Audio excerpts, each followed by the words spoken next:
حال و مقام.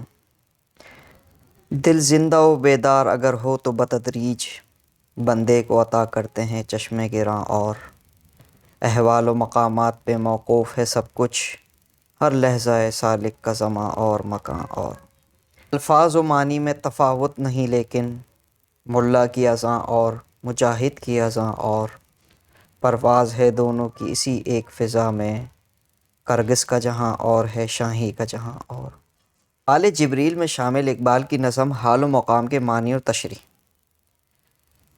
پہلا شعر ملاحظہ فرمائیے: دل زندہ و بیدار اگر ہو تو بتدریج بندے کو عطا کرتے ہیں چشمے گراں. اور یہ نظم بڑی دلکش اور پرتاثر ہے.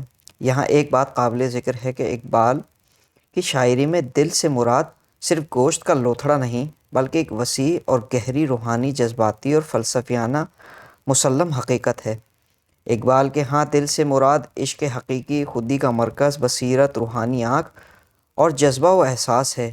اقبال نے نہایت بلیغ پیرائے میں ان اشعار میں اس حقیقت کو واضح کیا ہے کہ قوموں کی ترقی ان کے باطنی حالات اور روحانی مدارج یعنی ان کے قلبی کیفیات پر موقوف ہے.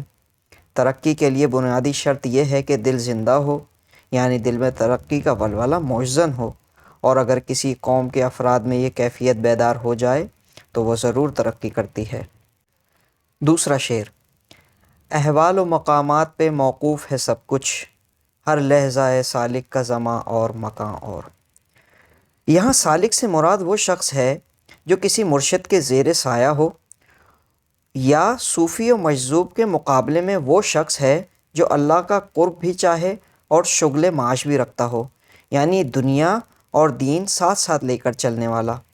اور احوال و مقامات تصوف کی اصطلاحات ہیں.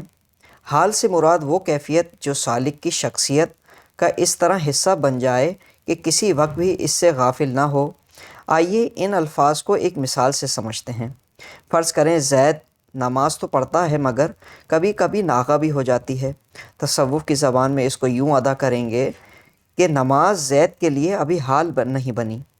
مقام سے مراد ہے سالک کی کوئی خاص منزل جس پر پہنچ کر سالک بلند تر منزل کے لیے کوشش کرتا ہے، مثلا مقام قطبیت یا مقام غوثیت وغیرہ. اب اگلے اشعار میں اقبال اس نقطے کو دو مثالوں سے واضح کرتے ہیں: الفاظ و معنی میں تفاوت نہیں، لیکن ملا کی اذاں اور مجاہد کی اذاں. اور کہتے ہیں کہ یوں تو ملا اور مجاہد دونوں اپنی زبان سے ایک ہی لفظ ادا کرتے ہیں، یعنی اللہ اکبر، لیکن جب ملا اللہ اکبر کہتا ہے تو اس میں کوئی انقلاب برپا نہیں ہوتا.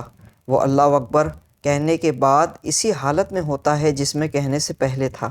لیکن جب مجاہد یہ لفظ اپنی زبان سے ادا کرتا ہے تو اس کی حالت میں انقلاب پیدا ہو جاتا ہے، یعنی یا تو وہ شہادت کا مرتبہ حاصل کر لیتا ہے یا غازی بن کر واپس آتا ہے. چوتھا اور آخری شعر: پرواز ہے دونوں کی اسی ایک فضا میں، کرگس کا جہاں اور ہے شاہی کا جہاں. اور شعر میں کرگس اور شاہین کی تمثیل دے کر ملا اور مجاہد کی حال اور مقام کی وضاحت کی گئی ہے. ملا اور مجاہد کے حال و مقام میں تفاوت یا اختلاف ہے، اور اسی تفاوت کی بدولت ان دونوں کی زندگیاں ایک دوسرے سے مختلف ہو جاتی ہیں. اسی طرح کرگس اور شاہین دونوں ایک ہی فضا میں، ایک ہی ہوا میں پروں کی بدولت اڑتے ہیں. پرواز میں کوئی فرق نہیں ہوتا. اس کے باوجود کرگس مردار پر گزارا کرتا ہے، لیکن شاہین ہمیشہ زندہ جانور کا شکار کرتا ہے. آخری اشعار میں اقبال نے بہت خوبصورت تقابلی جائزہ پیش کیا ہے ایک ایسے شخص کے حال سے جو صرف گفتار ہے، اس شخص کے حال و مقام سے جو کردار ہے اور ہر لحظہ جد و جہد میں مصروف رہتا ہے. اگر آپ کو یہ ویڈیو پسند آئی ہے تو چینل کو سبسکرائب اور لائک کریں اور اپنی رائے سے ضرور آگاہ کریں.